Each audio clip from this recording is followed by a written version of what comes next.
Welcome back student. So today I am going to explain the rectangular components of vector. In the previous chapter or previous lecture, इससे पहले वाले lecture में हमने जो पढ़ा था एडिशंस ऑफ वेक्टर. होता क्या है कि जब आप एडिशन करते हो वेक्टर का, addition of vector in the one dimension और two dimension, you can use the graphical method like a triangle law or parallelogram law of vector addition. If we take the cases of a higher dimension like a three dimension, then where we cannot use the simplest addition of method with the help of graphs. मैंने ये बोला है कि जब हम graphical method का use करते हैं एडिशन में तो वन और टू डायमेंशन के लिए सही रहता है. अगर हम हायर डायमेंशन की बात करते हैं, थ्री डायमेंशन की बात करते हैं, तो वहां पे जो आपका ग्राफिकल मेथड होता है एडिशन का, जैसे मैंने ग्राफिकल मेथड आपको बताया था, that is the one component vector A, the second component is vector B, and the third side of a triangle gives the resultant vector. So this is the graphical method to explain the addition of vector in the two dimension. It is a good method to explain in two dimension. But when we take the case of a three dimension, then this method is not applicable or not effective as compared to it is effective in the two dimension. जितना effective ये two dimension के लिए था, three dimension के लिए नहीं था. अगर हमें प्रोजेक्शंस फाइंड आउट करनी हो और अब हम यहाँ पे क्या करेंगे, कंपोनेंट्स करेंगे वेक्टर्स के, और वेक्टर के जब कंपोनेंट को थ्री डायमेंशन में करते हैं या हायर डायमेंशन एज लाइक आप टू डायमेंशन को भी कंसीडर कर सकते हो, तो ये सिंपलेस्ट रूल है एडिशन के, ये वर्क नहीं करते. वहां पे हमें क्या करनी पड़ती है, प्रोजेक्शंस फाइंड आउट करनी करती है. कैसे करते हैं वो समझिए, कंप्लीट वीडियो के साथ बने रहिए, मैं आपको समझाऊंगा कि वो कैसे करते हैं. तो सबसे पहले हमें क्या करना है, resolution of vector. The first topic is resolution of vector. तो हमें यह समझना होगा कि वेक्टर का रिजोल्यूशन क्या होता है. रिजोल्यूशन का मतलब होता है ब्रेक डाउन करना, ब्रेक करना वेक्टर को टू और मोर वेक्टर्स के अंदर. सपोज कीजिए आपको एक वेक्टर गिवन है ए, उसके आपको दो या दो से ज्यादा वेक्टर बनाने हैं, तो that is called resolution of vector. और आपको दो या दो से ज्यादा जो वेक्टर बनाओगे वो इस तरह बनाने चाहिए, अगर हम उनको दोबारा ऐड करें, वापस उनका एडिशन करें, तो वही वेक्टर मिल जाए जिसके टुकड़े की है. इस बात को समझिए कैसे बोला मैंने. मान लिया जाए आपको गिवन है दिस इज द वेक्टर ए, तो आपने इसके दो कंपोनेंट कर दिए, one along X axis, another along Y axis, that is along X axis A X, another along A Y. ठीक है, दो या दो से ज्यादा, यहाँ पे थ्री कंपोनेंट भी हो सकते हैं. अगर मैं तीसरा इस तरफ लूं तो that is third component is called A Y. इसलिए मैंने कहा resolution of vector is the component of vector in the two और मोर वेक्टर. वेक्टर का कंपोनेंट करना दो और दो से ज्यादा फॉर्म में. तो हम यहाँ पे दो तक समझते हैं. हमने एक ए एक्स कंपोनेंट किया, एक ए वाई कंपोनेंट किया. हमने इसको इस प्रकार कंपोनेंट किया, अगर मैं वापस ए एक्स को मिला के और ए वाई को मिला दूं तो हमारे पास वापस कौन आ जाएगा, ए वेक्टर आ जाएगा. तो हमने किस प्रकार किया है रिजोल्यूशन वेक्टर का, इस प्रकार किया है कि ए एक्स और ए वाई दो कंपोनेंट बने, अगर वापस मैं ए एक्स और ए वाई दोनों का एडिशन कर दूं तो वापस जो हमारा ओरिजिनल वेक्टर ए है वो आ जाता है. This is known as a components of a vector और रिजोल्यूशन ऑफ ए वेक्टर. तो resolution of a vector is the breaking of a vector into two or more vector such that by addition of these two vector or more vector they can form real or original vector again. अगर हम उनका वापस addition कर दें तो वो दोनों again वही रियल वेक्टर बना दें. तो is called resolution of vector. तो resolution of vector is breaking of vector, simple word में breaking of vector into two or more vectors such that by addition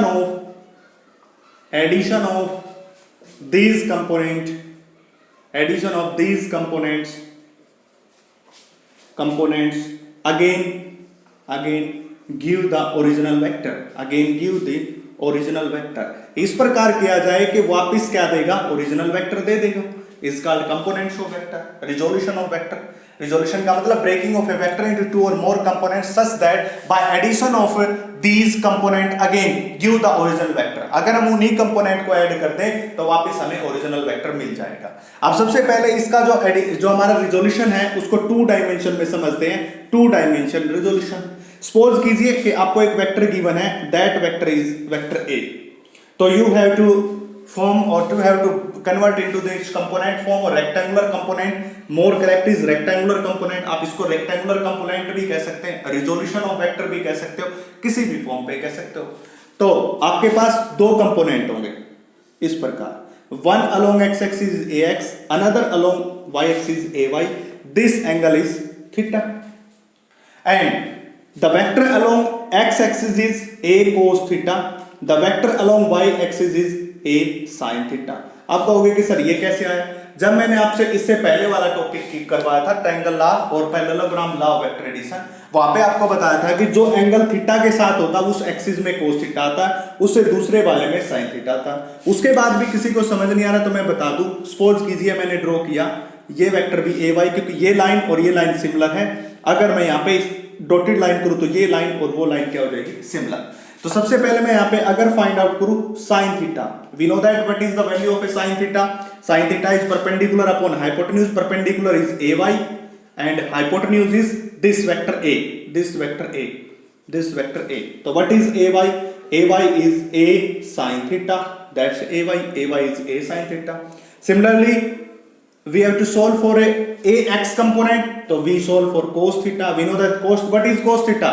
Cos theta is base upon my hypotenuse and base is ax and hypotenuse is a, so then ax is equal to a cos theta. So this is the component of a cos theta. तो हमने यहाँ पे दो component कर दिए, एक component हमें x axis के अलोंग और दूसरा कंपोनेंट y एक्सिस के अलोंग। x एक्सिस के along a cos theta, y axis के अलोंग कौन सा हो जाएगा? a sin theta. अगर हमें अब क्या करना है, अगर हम पाइथागोरस प्रमेय इस ट्रायंगल के अंदर लगाएं तो क्या हो जाएगा? Vector a is equal to में ax vector plus ay vector. ये होता है वेक्टर्स की फॉर्म में। आप क्या करते हो? मैग्नीट्यूड की फॉर्म में a square is equal to ax square plus ay square, यही करते हो पाइथागोरस प्रमेय में। बट आप जब वेक्टर्स की फॉर्म में लगते हो तो आपको ऐसे लिखना पड़ेगा, vector a is the summation of a two vector ax and ay। और यही बात मैंने डेफिनेशन में लिखी है। डेफिनेशन में ये कहा है कि किसी एक वेक्टर को एक दो से ज्यादा कंपोनेंट में ब्रेक करना, दो या दो से ज्यादा। तो हमने इस वेक्टर a को दो कंपोनेंट में तोड़ दिया, ax और ay। अगर मैं इस ax और ay का फिर से एडिशन कर दूं तो वेक्टर a फिर से बन जाएगा। तो ये क्या is the breaking of vector into two और more vector such that by addition of these component again give the original vector. इस प्रकार करना है कि अगर हम उसको वापस एडिशन कर दें तो अगेन एक वेक्टर दे देगा जो कि हमारा ओरिजिनल वेक्टर के बराबर है। अब आगे देखिए, अगर मैं इसको सिंप्लीफाई करूं, इसका मैग्नीट्यूड निकालूं तो होगा क्या? a square is equal to ax square plus ay square, that is a become root of ax square plus ay square. So these two are the components of a rectangular component. That is first component is along x axis and second is along y axis.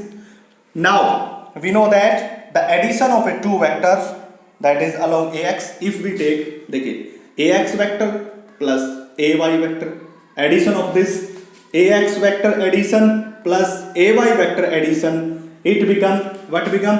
Ax is a sin theta, ay is a cos theta, ay is a sin theta, ax is a cos theta. If ax square plus ay square is equal to, देखिए a square sin square theta plus a square cos square theta. We know that ax square plus ax square plus ay square, a square हर जगह से common, a square becomes sin square theta plus cos square theta. We know that sin square theta plus cos square theta is 1. So we are left with ax square plus ay square is equal to a square. So we have a square is ax square plus ay square, ये हो जाएगा। अगर हमें इसके बाद ax की value निकालनी है यहाँ पे, अब a की वैल्यू निकालनी है यहाँ पे, a की वैल्यू, तो what is a? a is ax square plus ay square root. तो again this is the resultant. Whenever we add a two component ax plus ay तो become a। अभी तो बताया था किसी भी वेक्टर का इस प्रकार कंपोनेंट करना है, अगर वापस उन दोनों कंपोनेंट को ऐड करें तो हमें ओरिजिनल वेक्टर मिल जाए। तो देखिए हमने ax और ay को ऐड किया, वापस a मिल गया। यहाँ पे क्या किया था? a के दो कंपोनेंट ax और ay, ax था a cos थीटा, ay था a sin थीटा। अब हमने यहाँ पे क्या किया? ax और ay को फिर से ऐड कर दिया तो वापस हमारे पास कौन से कंपोनेंट हो गया? ओरिजिनल वेक्टर के बराबर आ गया। तो this is the component in the to dimension, is called resolution or rectangular component in the two dimension and is called resolution of vector. The next is, what is the next? The next topic is, देखिए अब इसके ऊपर कुछ numerical करते हैं, आपको ज्यादा crystal clear हो जाएगा कि कैसे। सबसे पहला न्यूमेरिकल है ये। इस न्यूमेरिकल में क्या करना है, हमें फाइंड आउट करना है हॉरिजॉन्टल एंड वर्टिकल कंपोनेंट। आपको एक सिचुएशन दी गई है कि आपका एक बॉक्स है और इस बॉक्स के इधर एक 15 न्यूटन फोर्स लग रहा, ये बोल रहा, and this is making with angle 60 degree with horizontal. Question बोल रहा है कि इस बॉक्स के ऊपर एक फोर्स लग रहा है जिसकी वैल्यू 15 न्यूटन है और ये हॉरिजॉन्टल एक्सिस के साथ 16 डिग्री का एंगल बना रहा, 60 डिग्री का, सॉरी 60 डिग्री का। आपको horizontal and vertical component of force find out करने हैं। इस फोर्स के हॉरिजॉन्टल कंपोनेंट कौन सा होगा और वर्टिकल कंपोनेंट वो अभी बताया था। मान लिया जाए इस फोर्स को मैं A के बराबर मान लेता हूं, सपोज कीजिए this force is the component along the axis is AX, the component along the Y axis is AY। You know that the component of the vector, अभी मैंने सिखाया था, मान लिया जाए ये वेक्टर A है, इसके दो कंपोनेंट किए थे, एक एक्सिस की तरफ और दूसरा y एक्सिस की तरफ। x और ये एंगल कौन था, थीटा। x एक्सिस की तरफ कौन आता है, a cos थीटा। जो थीटा के साथ है उसको a cos थीटा और उससे दूसरे वाले को a sin थीटा बोलते हैं। ये था, ठीक है, a cos theta and a sin theta. अब इसी प्रकार जो ax के अलोंग होगा, ax के अलोंग a की वैल्यू कितनी है स्टूडेंट, 15 के बराबर, तो 15 cos एंगल कितना है 60 डिग्री, तो 60 डिग्री इस तरफ वाला, 15 sin 60 डिग्री। तो आपका जो हॉरिजॉन्टल कंपोनेंट है, horizontal component, this is the horizontal, this is the vertical component.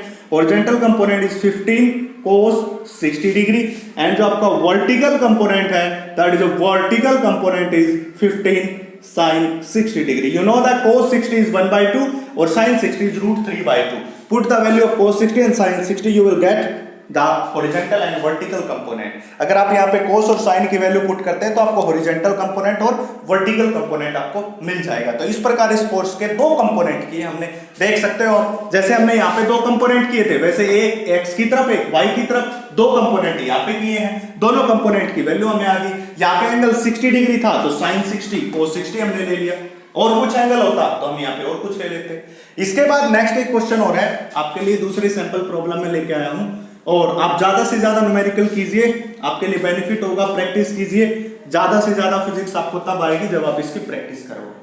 The next is question number 2। Question number 2 क्या बोल रहा है कि एक इंक्लाइन प्लेन है और इसका इंक्लिनेशन है 37 degree. The inclination is 37 degree और यहाँ पे एक व्हील चेयर के ऊपर एक आदमी बैठा हुआ है और वो इस इंक्लाइन प्लेन के ऊपर जा रहा है। आपको देखा होगा हॉस्पिटल्स में व्हील चेयर पे बिठा के दूसरी मंजिल पे, तीसरी मंजिल पे लेके जाते हैं, सेकंड थर्ड फ्लोर पे, तो ऐसे स्लोप आपको मिलेगा और उस स्लोप के ऊपर ये लेके जा रहे हैं। इस स्लोप का एंगल है 37 डिग्री और बोल रहा है कि इसके ऊपर इसका वेट टोटल वेट दे रखा है 900 न्यूटन, जिसको आप फोर्स के बराबर भी कह सकते हो, इसको आप m × g के बराबर भी कह सकते हो। क्या बोला है, इसने बोला है कि एक इंक्लाइन प्लेन है जिसका एंगल 37 डिग्री है, यहाँ पे व्हील चेयर पे एक आदमी ऊपर की तरफ जा रहा है, उसके ऊपर 900 न्यूटन फोर्स डाउनवर्ड डायरेक्शन में काम कर रहा है। Find out the horizontal and vertical component. अब इस वेट के हॉरिजॉन्टल और वर्टिकल कंपोनेंट फाइंड आउट करने हैं हमें। जैसे यहाँ पे हॉरिजॉन्टल वर्टिकल किए थे, तो इसके लिए हमें क्या करना होगा, देखिए सपोज कीजिए, मैं बताता हूं आपको कैसे होगा। ये बॉडी है, इसका ये वेट डाउनवर्ड डायरेक्शन में काम कर रहा होगा, ये वेट, ये mg जिसको मैं कहता हूं 900 न्यूटन, ये डाउनवर्ड डायरेक्शन में काम कर रहा होगा। अगर मैं इसका ऐसे कंपोनेंट बनाऊं तो this angle is 37 degree, because this angle is 37, तो again this angle is 37 degree. So the component along this and the one component is along this, ये टोटल रिजल्टेंट था जिसको मैंने a मान लिया 900 न्यूटन को। जैसे हमने माना था 15 न्यूटन को A, वैसे इसको 900 न्यूटन को मैं क्या मानता हूं, A के बराबर मानता हूं। तो इसका A component along this is AX component, the vector along this is Y component, because this angle जो एंगल के साथ होता, मैंने अभी भी बताया था, देखिए ये कंपोनेंट है A, इसके दो कंपोनेंट हो गए हमारे पास, एक कंपोनेंट AX, एक कंपोनेंट AY, ये एंगल थीटा था, इसको मैं लिखता था A cos थीटा, इसको मैं लिखता था A sin थीटा। तो मैंने ये बताने की कोशिश कर रहा हूं कि जो लाइन एंगल के साथ ग्रेजिंग करती हुई निकलती है उसको कोस थीटा में लिखते हैं। तो ये लाइन भी तो एंगल के साथ ग्रेजिंग करती हुई निकल रही है, इसको लिखूंगा मैं ए कोस 37 डिग्री। ये उससे दूसरे वाली लाइन इसको लिखूंगा मैं ए साइन 37 डिग्री। अब यहाँ पे ए वाई और ए वो समझाने के लिए था ए एक्स और ए वाई। अब इस कंसेप्ट को खत्म करते हैं। अब यहाँ पे हम एक्सपर्ट बन जाते हैं। वो कैसे एक्सपर्ट बने हम? ऐसे बने, हमें पता चल गया कि जो कोस थीटा के साथ हमेशा लाइन रहेगी वो क्या रहेगी, थीटा के साथ वो कोस थीटा, उससे दूसरी वाली साइन थीटा। अब देख सकते हो ये एंगल 37 इसके साथ वाली कोस की, अपोजिट वाली साइन की। अब आपको पता है ए की वैल्यू कितनी है? ए की वैल्यू कितनी है? 900 न्यूटन। तो आप इसको कह सकते हो, इसको वर्टिकल कंपोनेंट, इसको हॉरिजॉन्टल, इसके हिसाब से हॉरिजॉन्टल। तो हॉरिजॉन्टल कंपोनेंट उससे अपोजिट हो गए हॉरिजॉन्टल और वर्टिकल। वहां पे तो हॉरिजॉन्टल कौन सा था? वाई वाला। और वर्टिकल कौन था? वहां पे वर्टिकल कौन था? वाई वाला।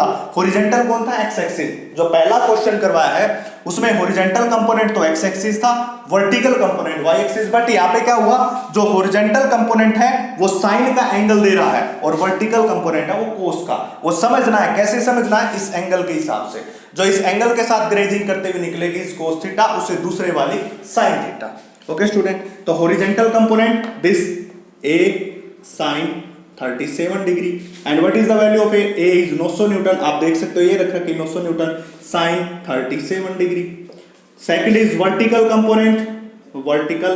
Vertical component is a cos 37 degree. What is the value of a? A की वैल्यू है 900 कोस 37 डिग्री। साइन 37 की 3/5, कोस 37 की 4/5 वैल्यू होती है। क्या बोला मैंने?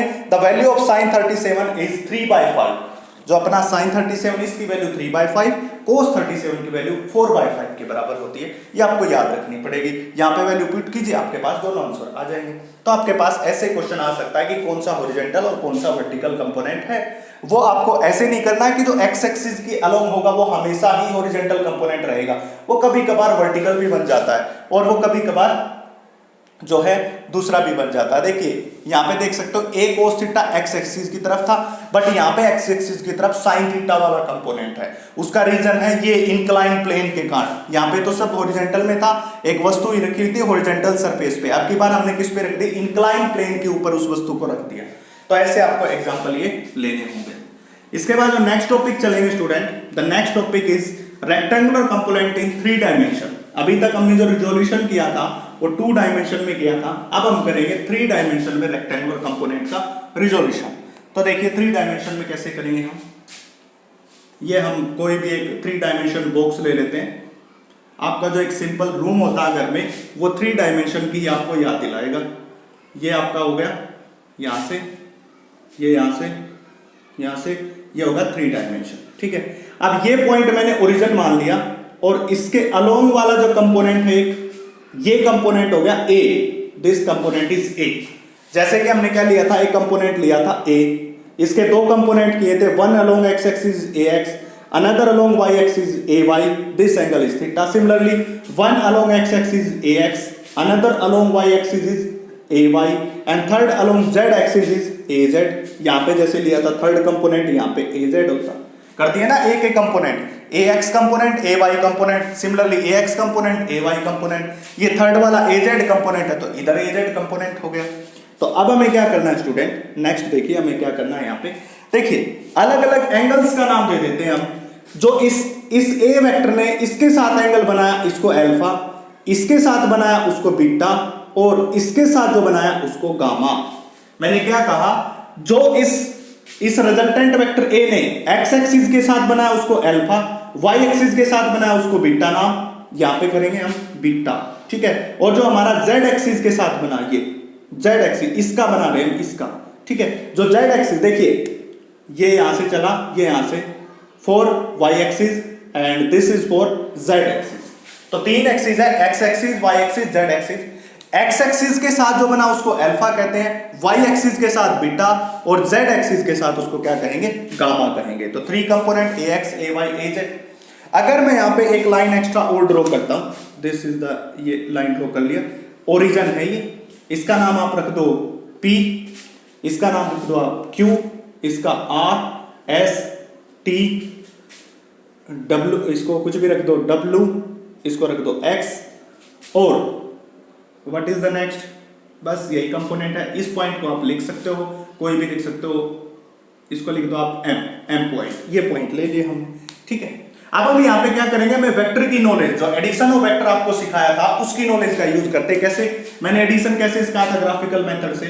मान लिया जाए ये वेक्टर ए है, ये वेक्टर बी है, and resultant of vector is this is called triangle now, और हियर वी राइट, हमने यहाँ पे लिखा था a प्लस बी वेक्टर, यही तो किया था हमने, a वेक्टर b वेक्टर और इनका रिजल्टेंट, तो resultant is vector a plus vector b, vector a plus vector b।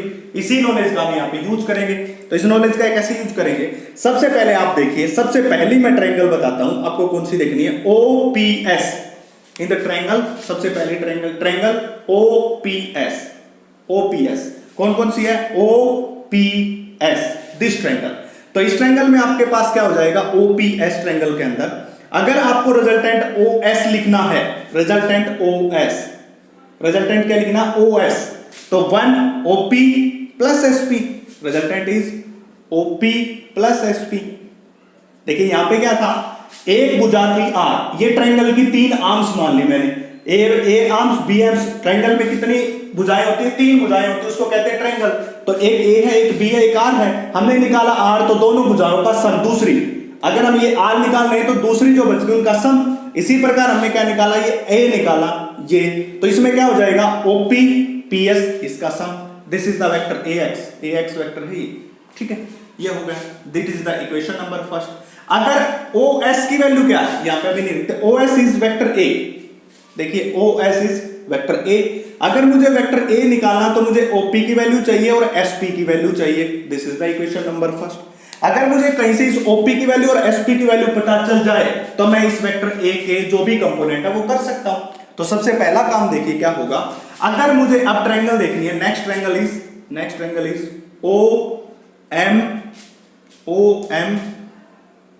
मैं देखता हूं ट्रायंगल OMPX, ये पूरी ट्रायंगल, ये यहां से यहां तक, ये ट्रायंगल देखता हूं, यहां से स्टार्ट, यहां तक, यहां तक, यहां तक। तो आप इसको कैसे लिख सकते हो, इस ट्रायंगल के अंदर आप लिख सकते हो vector OP, this vector OP किसके बराबर हो जाएगा, OX plus OM, vector OP is OX plus OM, या आप इसको लिख सकते हो OQ प्लस OX, OM की जगह आप क्या लिख सकते हो, OQ, क्यों ले लो, आप ले लो OQ, ये पूरी ट्रायंगल ले लो OQPX, ठीक है। तो इसके दो कंपोनेंट बने, देख रहे हैं, इस वेक्टर के OP वेक्टर के दो कंपोनेंट, एक कंपोनेंट OQ, एक कंपोनेंट OX।